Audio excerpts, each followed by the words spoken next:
Hey everybody, Dr. O here. Let's talk about ketones. Ketones are in the media a lot. There's always questions about ketones. What are they? When are they made? What can we do to stop them from being made, etc. So let's go ahead and take a look. Here we see the Krebs cycle. As long as you have enough oxaloacetate, that last step in the Krebs cycle, to meet the needs of the amount of acetyl-CoA that's being produced, the Krebs cycle is going to be responsible for the fuel.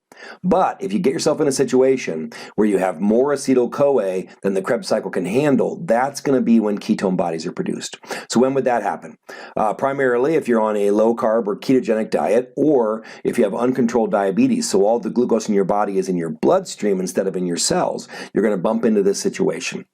The reason that you would if you're on a low carbohydrate diet is because if you don't have enough glucose to meet all of your needs, then your body is going to be using a lot of beta oxidation of fatty acids.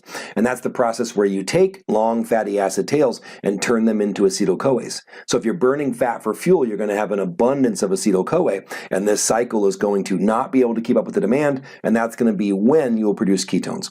Let's go ahead and look then at how they're produced. If you take these excess acetyl-CoA, they can be converted. I don't care about the individual steps, but they can be converted into your actual ketone bodies. Notice right there in the middle, though, one of the intermediate steps is HMG-CoA. That's actually a precursor to cholesterol, so I think that's just kind of neat.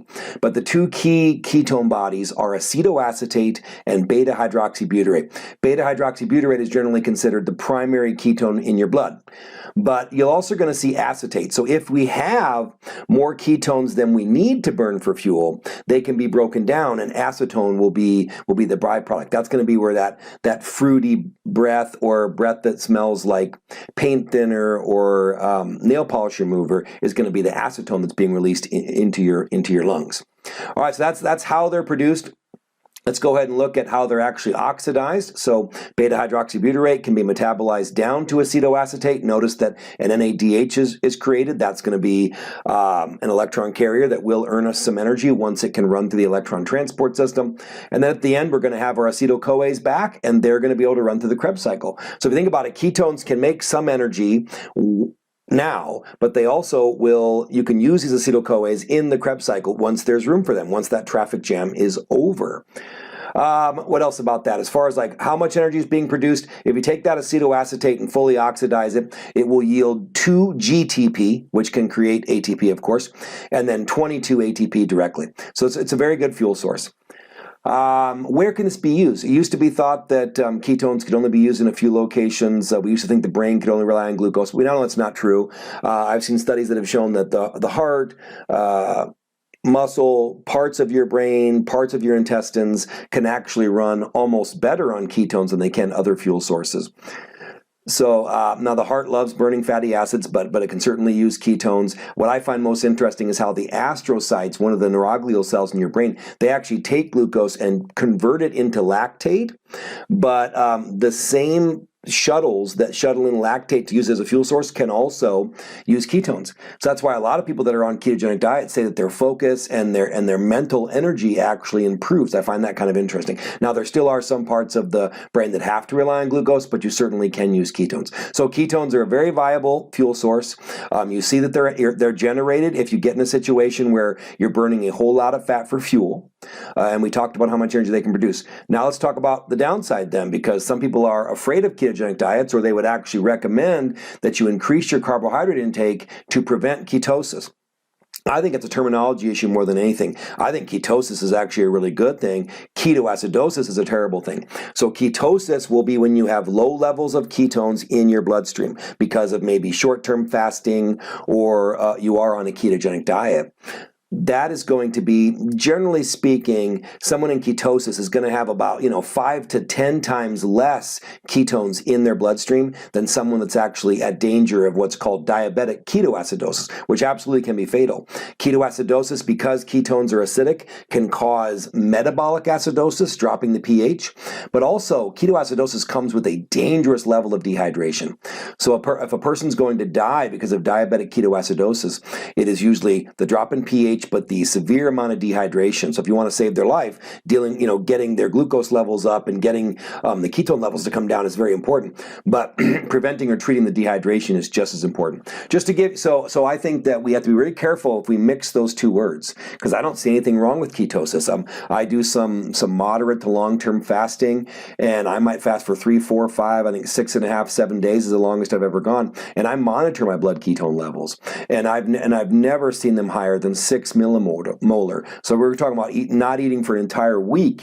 My ketone levels, personally, this is not medical advice, have never reached a point higher than 6 millimolar. Whereas diabetic ketoacidosis, you are looking at ketone levels of 15 to 25 millimolar usually.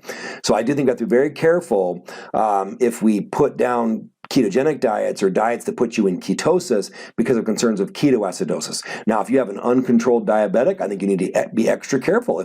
I wouldn't recommend putting someone that can't control their diabetes on a ketogenic diet or any diet that would generate more ketones. So just kind of worth noting. I think ketosis is actually can have many, many benefits. Ketoacidosis is dangerous and potentially fatal. So hopefully I've been very clear about that. All right, so if you are trying to generate ketones, so we've already said that ketones can be generated if you're not consuming enough carbohydrates, or if you're an uncontrolled diabetic because your carbs, your glucose is all stuck in your bloodstream instead of your cells. What if you want to produce ketones and you're wondering why you can't, or you can't produce enough of them? So long story short, if you want to produce ketones, you have to deplete your body of pyruvate. So getting rid of carbohydrates is the key. If you're consuming enough carbohydrates where the Krebs cycle keeps running, then you're going to have problems. But there are other issues here. And you'll see, that's why I chose this picture. You'll see there's lots of different intermediates, and these amino acids here, that can enter the Krebs cycle. So this would be why I think one of the biggest mistakes is when people compare or think that a low-carb diet and a ketogenic diet are the same thing. Low-carb diets are low-carb, but they can be moderate to even high in protein. Ketogenic diets have to be low-carb, but also need to be moderate to lower in protein, not reaching malnutrition.